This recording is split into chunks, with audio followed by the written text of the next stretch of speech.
And the state legislature asked us at the end of the session to drop them back by 1.9%. And we've just announced a tentative agreement for how to do that through furloughs. And the furloughs will affect administrative staff as well as teachers, principals, etc. No one is happy with this, but we absolutely have budget challenges that we are struggling with. As for specific salaries downtown, we have had several situations. I think many of you know that we had to cut 90 positions downtown this year as part of making the budget work. Some folks who stayed after that cut did end up with consolidated jobs that were bigger, that were different, and those jobs were repriced as part of making sure that we kept the people that the district had determined needed to be kept. Ms. McClary, same question. Would you like me to repeat it? Yeah. The school board has not been immune to our current budget crisis. Teacher salaries have been cut or reduced. Other frontline workers' wages have remained stagnant. At the same time, a significant increase in the human resources budget has occurred, including the hiring of a director with a six-figure salary. Your view on that?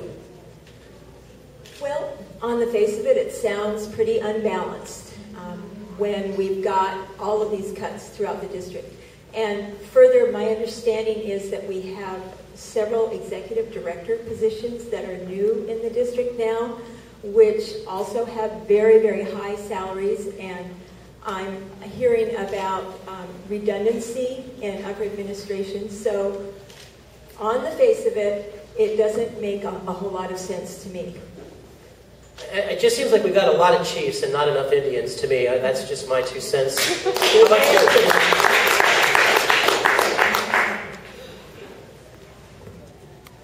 I think it took an audit to wake them up to realize that they had squandered money. School closures were supposed to save $1.6 million, and the whole Pottergate debacle that they had to roll the money from the BEX, from the building fund to the capital fund, was about the same price. So they have really made some financial blunders and sold buildings for less than they were worth. He said it's really stupefying, but I think there was some really faulty accounting, and people, well, as I like to say, if you had to spend your own money and be reimbursed, you'd spend it differently, wouldn't you? And that's, I think the district just, it's a blank check to them. And they don't understand that when you take counselors out of elementary schools, it hurts. It's real money. When you don't have textbooks, my daughter has never once had a textbook. It's real money. So, yes, I think a lot of these people are making a little bit too much money. I think that a lot of these jobs could be consolidated. When he says administrative, he's talking about, janitors. It's like we're talking about the people in the district office that have gotten rid of, and the superintendent makes too much money too. That's just my opinion. Yeah. So I think there's some faulty accounting, and I really wish that they would be audited by an independent counsel so we can figure out where the money's going, because it's going everywhere, but in the classroom, I'm telling you. Nick? Certainly. Basically, the question is, how are we addressing the budget crisis? Teacher salaries have been cut. Other frontline workers have wages remained stagnant for quite a long time. At the same time, there's been a significant increase in the human resources budget, including the hiring of a director at a six-figure salary. So talk a little bit about the budget issue. Well, on the whole budget issue, just to begin with, I mean, if people go look at my campaign and my platform, this is what I've been after the Mr. Sundquist on and the incumbents on. And it really makes no sense to me that every time that they say that there is $0 for whatever they say there's no money for, there's no money for counselors, so there's no money for IAs, but we always find $600,000 to give the Urban League. We always find money for outside consultants. We talk about closing the achievement gap, but we haven't budgeted any $0 for summer school. So it just seems absolutely ridiculous. And then I look on the website in the last couple of days, the HR website, and I find out that we're hiring an assistant superintendent for close to $200,000 and 4 or 5 application specialists for over $100,000. Now, do ask myself how many counselors and frontline staff could that have helped out in those schools. Thank you. Ms. McClure, we'll start with you this time. The next question is about Fairmount Park Elementary. What is your plan to reopen Fairmount Park Elementary, if there is a plan? And will it be a specialty school? And what is the plan to involve the PTA or the reconstituted PTA in the hiring of a new principal for that institution? Well, I haven't actually developed a complete plan for the reopening of Fairmount Park Elementary, but it does speak to the whole issue of why it was closed in the first place, and the fact that we are suffering from a huge overload in capacity in West Seattle now because of decisions by the school board. And I'm sorry, I couldn't hear that. Could you repeat that again? And I'm sitting right next to you. Could you repeat that again? Okay, so we closed schools in West Seattle because the school board was listening to district administration who had certain projections, and the school board blew off people in the community who had a very clear idea of what was down the pike. They were looking around, they were noticing all the preschoolers in the playgrounds, and the school board heard about this. This is a perfect example of a top-down decision coming from the district, which was based on a grand vision and which helped to promote somebody's career and somebody's status, because the people who promoted that whole grand plan were doing something dynamic, and they were meeting a great need, and they were pulling energy and resources from the schools towards district administration, causing a great big churn that advances their careers and causes sort of a suffocation and starvation out in the buildings. The buildings should be the center of the district, not downtown administration. Thank you. The topic is Fairmount Park Elementary.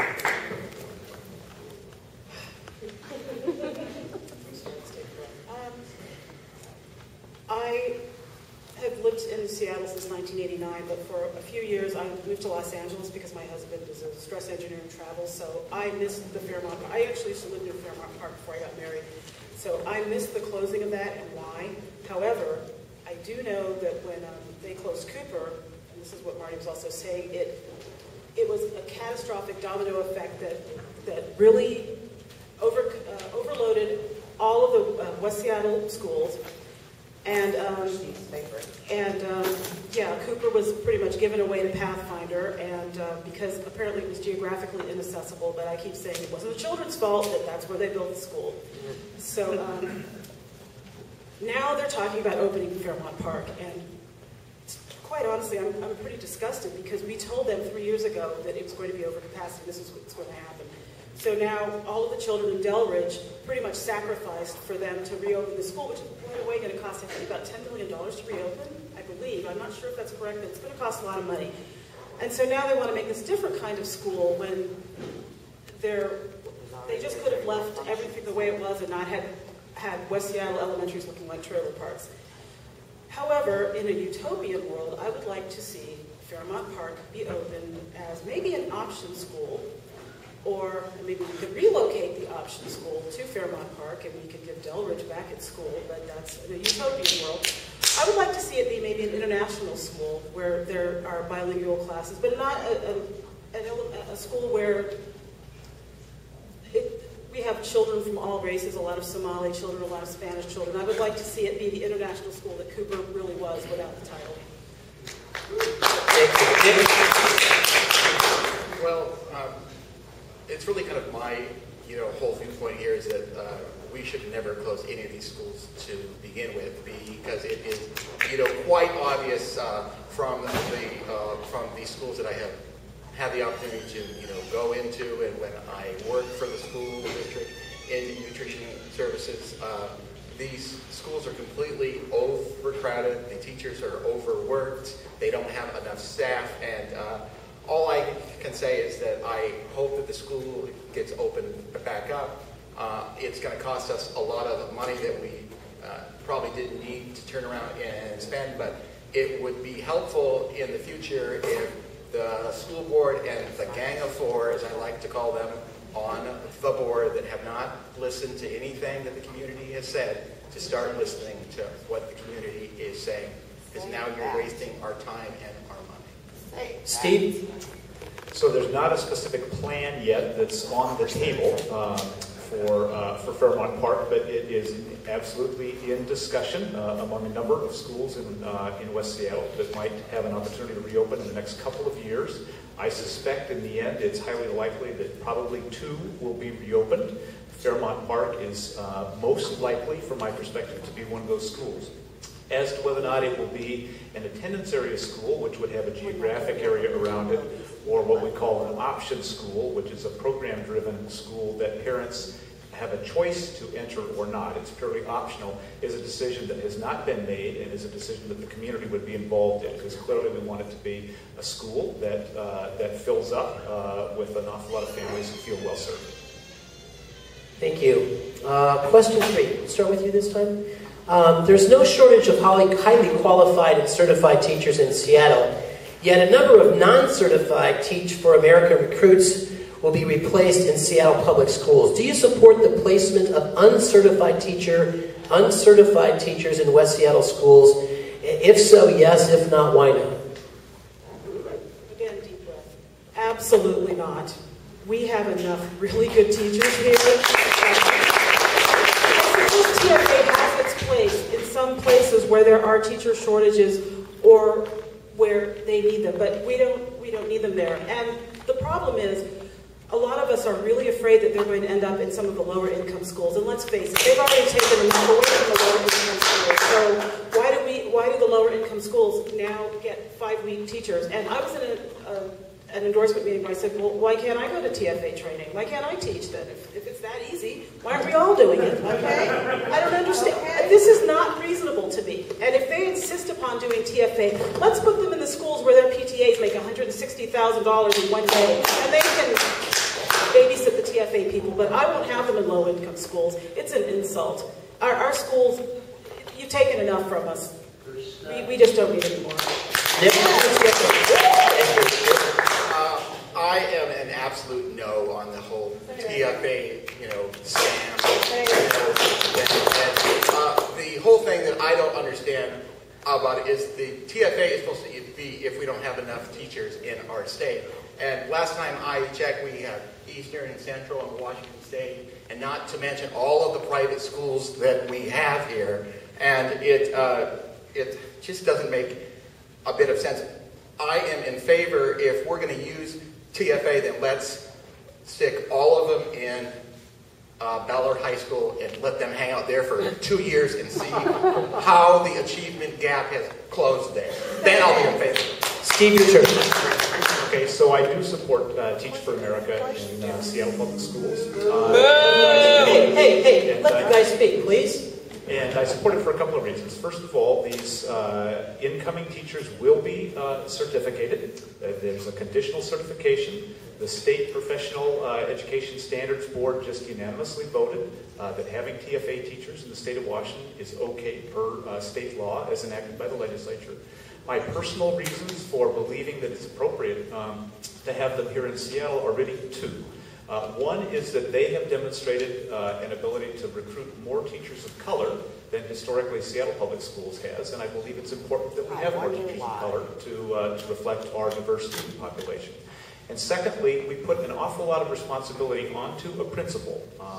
And my belief is to give a principal an option, which is all the school board has done, to hire a TFA core member, or not, if they consider another candidate to be more qualified, is the kind of responsibility and authority, frankly, that a principal ought to have if we're going to hold them accountable for improving academic achievement in the school.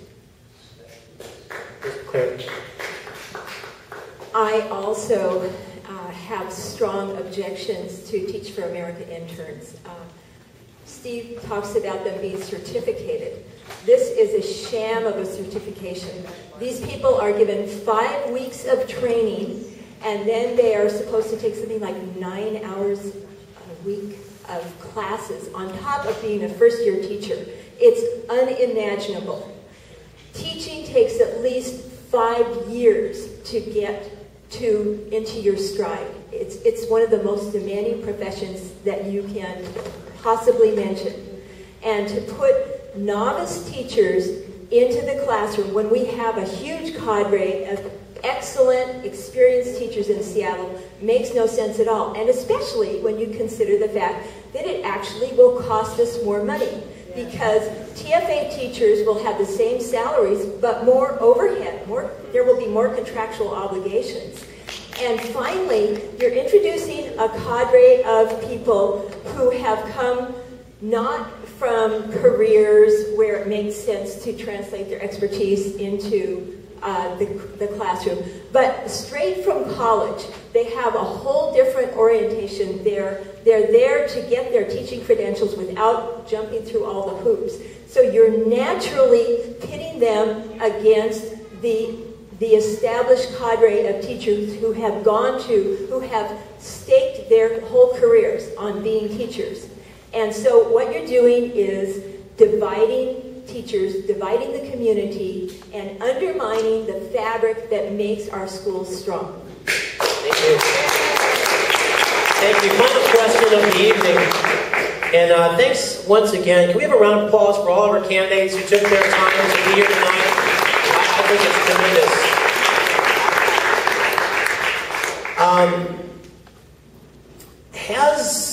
Okay, then we have two questions, because I want to ask this question. Son, if that's okay? I really want to know, because I got 2 preschool kids, and I want to know, Nick, we're going to start with you this time. What's your plan to improve the nutritional quality of the foods provided to our students? Go, Nick. Well, considering that I worked in nutrition services, I think that we should deep six the central kitchen and send it leaving. The whole way that they are providing food now is that they make it downtown, they put it in food carts, and they send it all across the entire city. And we still pay people at those schools to serve those, do all of that work. And when they used to make food at those schools, we had people staying in school, maybe not leaving. The food was a lot, just a lot more consumable. And the reason people are leaving is because I think people get tired of hamburgers and breakfast pizza and whatever else that they are serving. Steve? So this is a tough challenge. I think I'm married to a nutritionist. I absolutely believe in the importance of good food and good nutrition as part of growing up healthy. And the challenge, I think, is primarily one of economics. We all want more local food. We want more local food partnerships. And in fact, we have a director of nutrition services who is in fact working to create those partnerships now and see if we can deliver more of that in the future. We obviously have to do it at an economic level that we can sustain with the support that we get from the federal government, and I'm hopeful over time we'll be able to do that.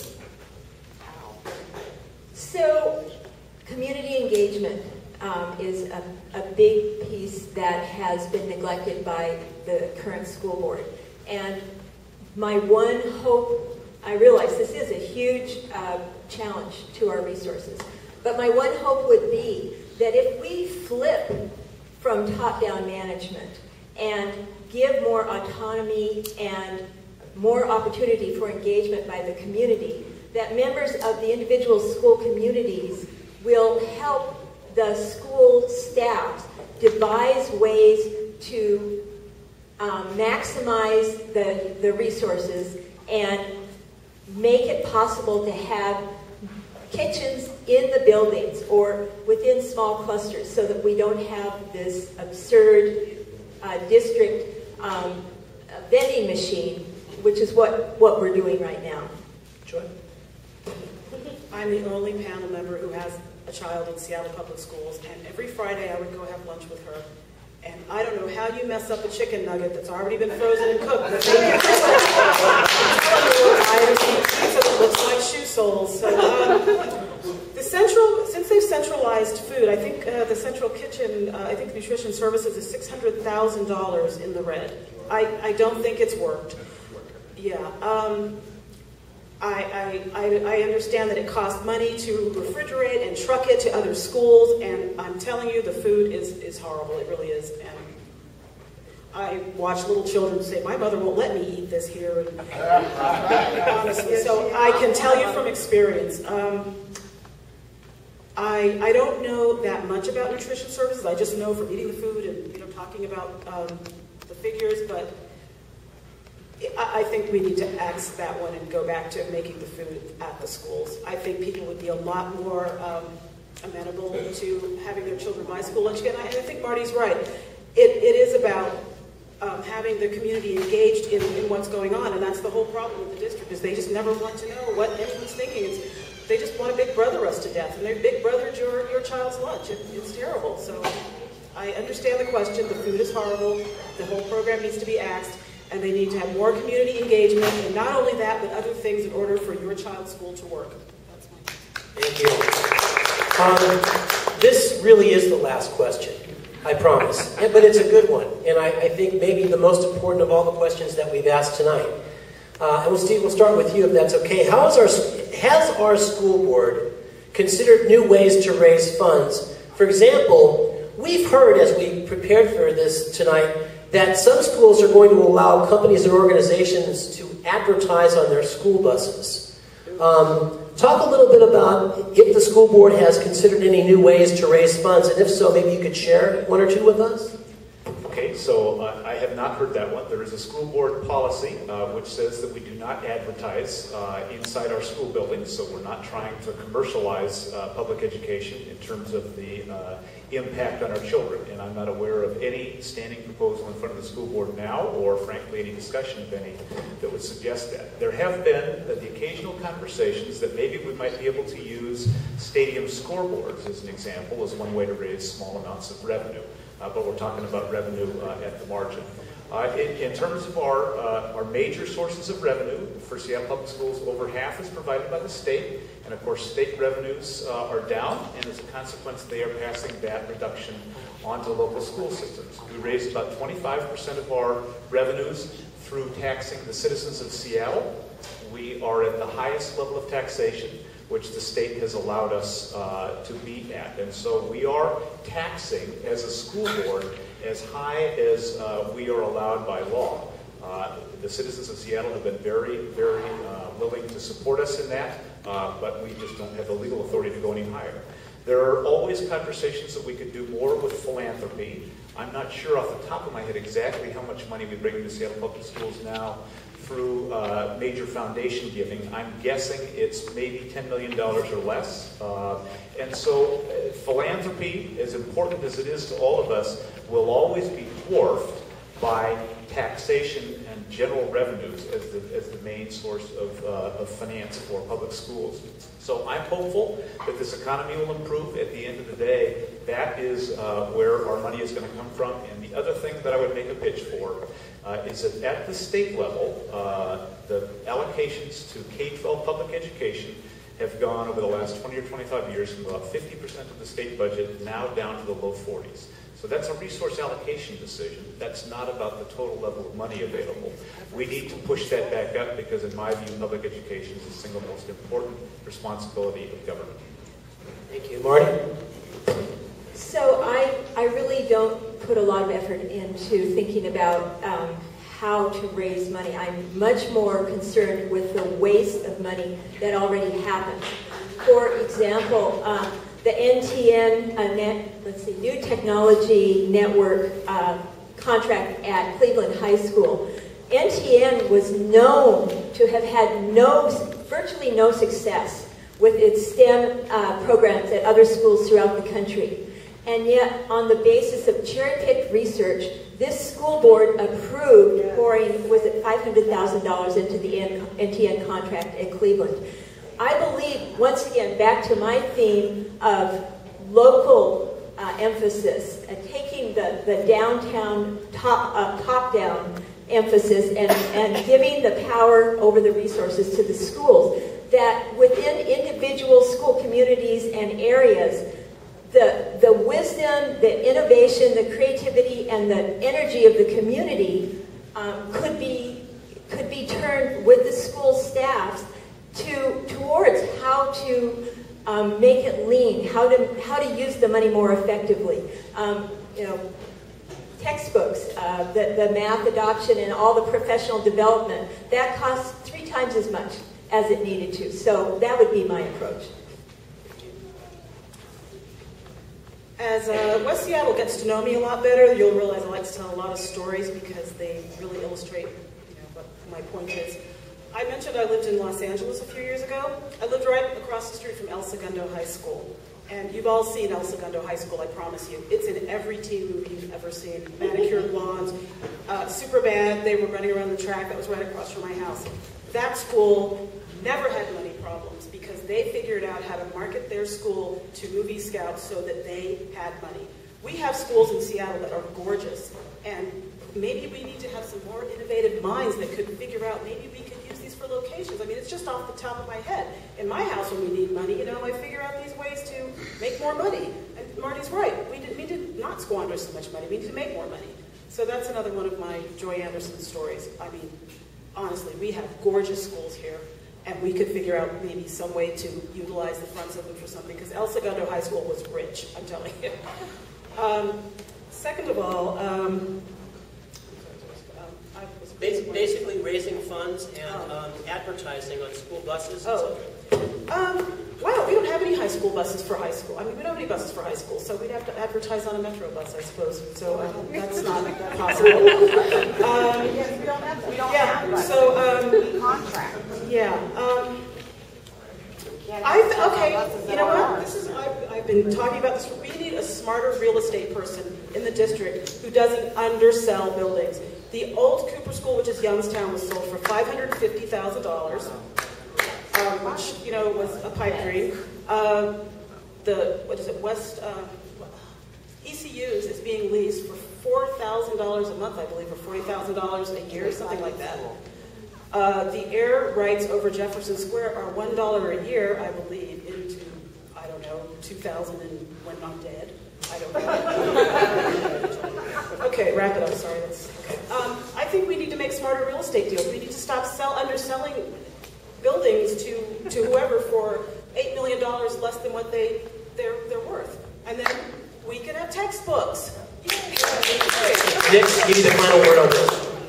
Well, I am not one of these individuals that is in favor of doing all this advertising at schools to raise the amount of revenue. We have the revenue. We just need to stop sending it in every other direction except where instruction is. And I'm going to hammer back on something that Steve was talking about the legislature and the state and the reduction of it.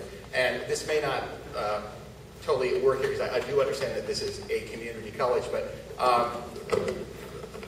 the whole thing that is taking money away from K through 12 happens to be Running Start.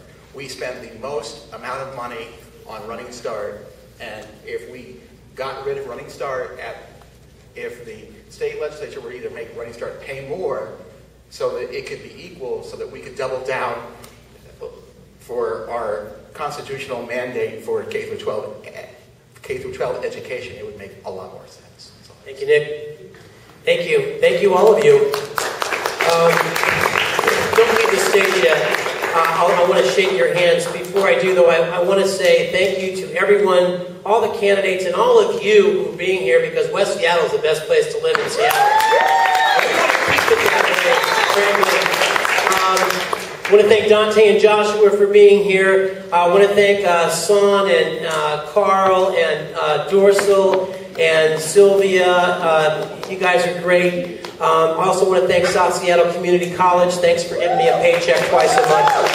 Also, finally, our community partners, Kiwanis Club, West Seattle Food Bank, Admiral Neighborhood Association, Alki Community Council, Genesee Schmitz Neighborhood Council, North Delridge Community Council, In Motion, Sustainable West Seattle Block Watch Network, West Seattle Be Prepared, and Husky Deli. Do we have any more ice cream left over there? Ice cream, all the money, all the proceeds go to the West Seattle Food Bank. Thank you all. Have an ice cream, okay? Thank you very much for being here.